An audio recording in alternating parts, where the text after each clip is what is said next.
Morning friends. तो triangle के आज के क्लास में स्टार्ट करते हैं।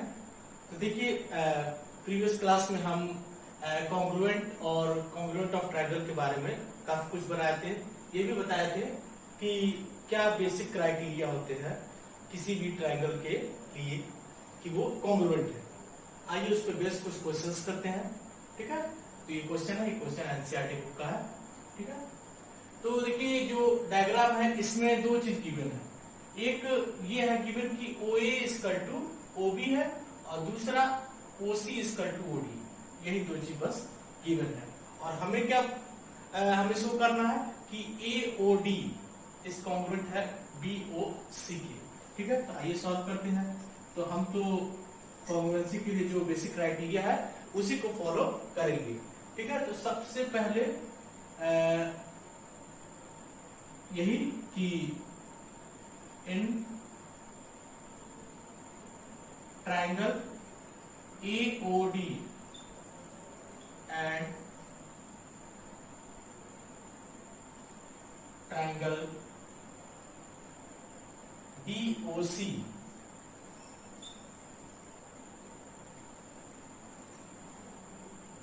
we observe that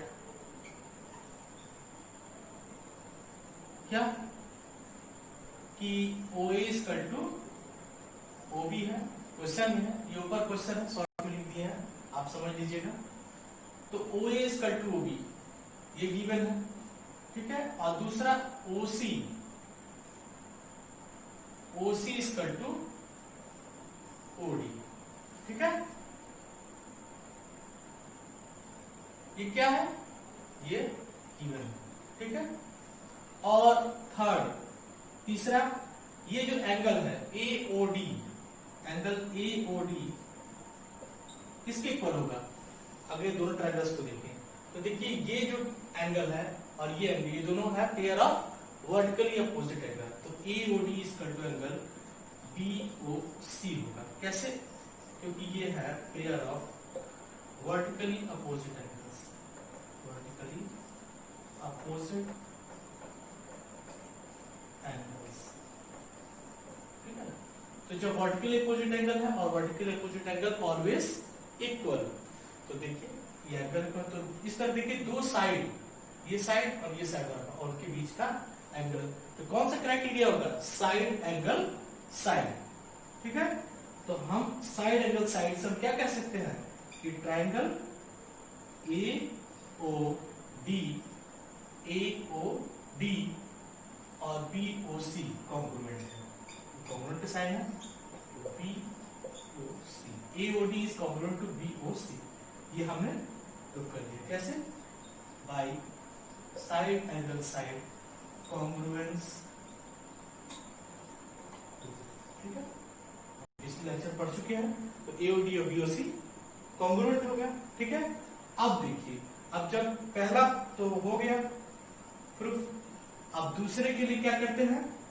अब देखिए पहला हो गया, तो फर्स्ट डाल सकते हैं। ठीक है, और दूसरा क्योंकि ये दोनों कॉन्ग्रुएंट है तो फ्रॉम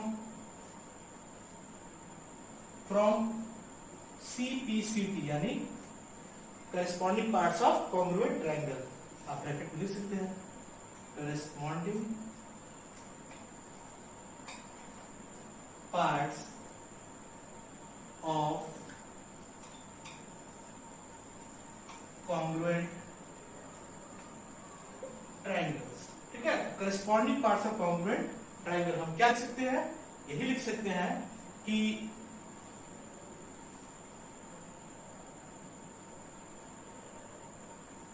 जो प्रूफ करना उसके अकॉर्डिंग ये दोनों एंगल इक्वल होंगे, यानी angle CBO, angle CBO is equal to angle OAD।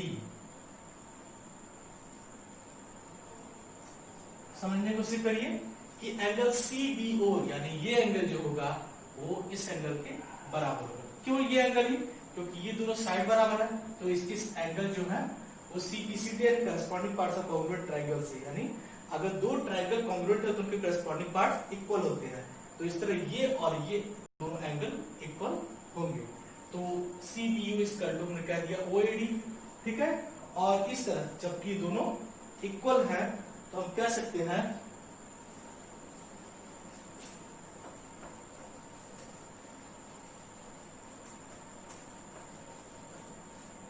ठीक है, दिस इंप्लाइज दैट ये क्या है, दोनों angle both are pair of alternate angles, ठीक है। ये दोनों इक्वल हुए, ठीक है, और ये इक्वल हुए तो ये पेयर ऑफ अल्टरनेट एंगल्स भी तो है किस लाइन सेगमेंट के लिए, BC और AD के लिए, ठीक है।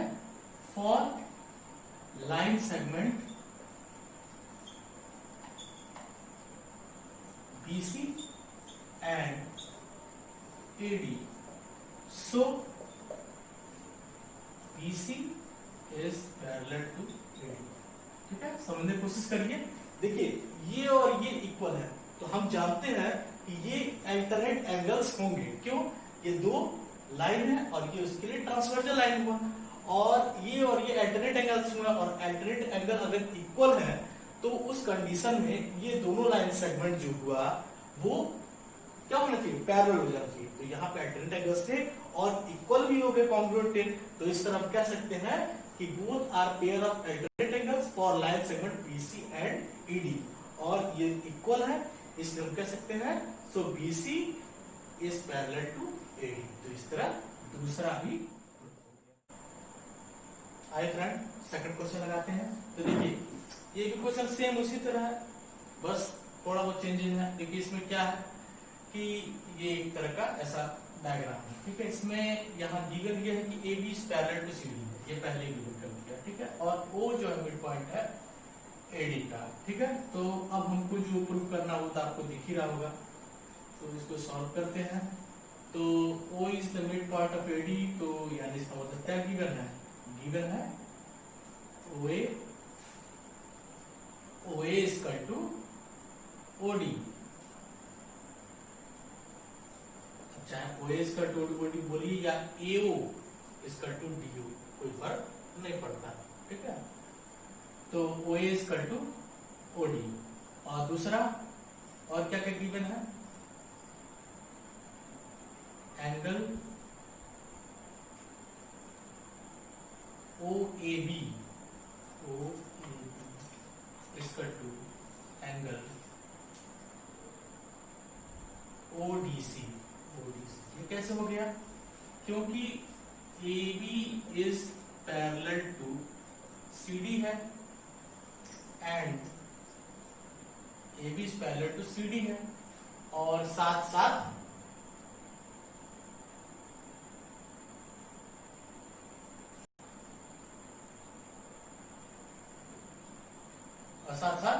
ये जो है AD जो है ट्रांसवर्जल लाइन है, ठीक है। And AD is transversal line, ठीक है। तो जब AB is parallel to CD है और AD जो है ट्रांसवर्जल लाइन है, तो ये जो है और ये जो है क्या होंगे, both angle are pair of alternate angles, ठीक है, ठीक है। तो जब पेयर ऑफ अल्टरनेट एंगल्स हैं और साथ साथ दोनों पैरेलल हैं तो दोनों इक्वल होंगे, यानी OAB इक्वल टू ODC, आप समझ गए होंगे, ठीक है। और एक साइड है और इसी के साथ साथ एक और एंगल भी है, तो कौन सा एंगल है, वो एंगल है angle AOD equal to angle COD, कैसे, यहां लिखा है, क्योंकि ये क्या है, pair of vertical opposite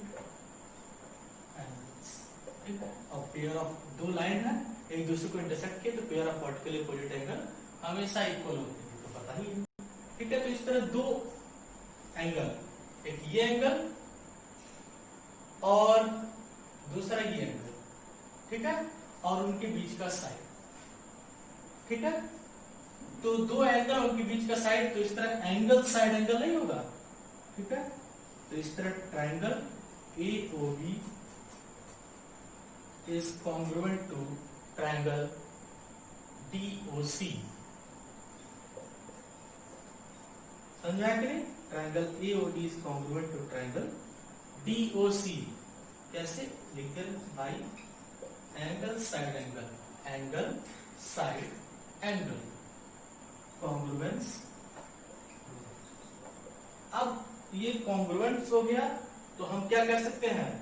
from CPCT, इसे मिटा लेना है।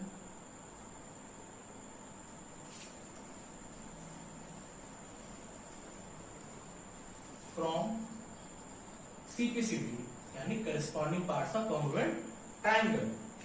तो corresponding parts of congruent triangle कहने का मतलब यानी करस्पॉन्डिंग पार्ट्स इक्वल होते हैं, तो इसलिए क्या होंगे?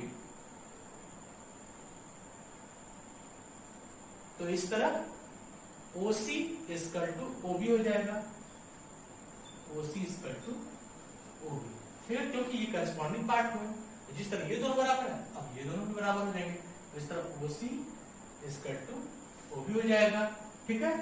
और this implies that O is also the mid point of BC, ठीक है। और भी बाकी सब अगर इसके करस्पॉन्डिंग पार्ट्स इक्वल होंगे, लेकिन जिसका बात कर रहे हैं हम उसी की बात करेंगे।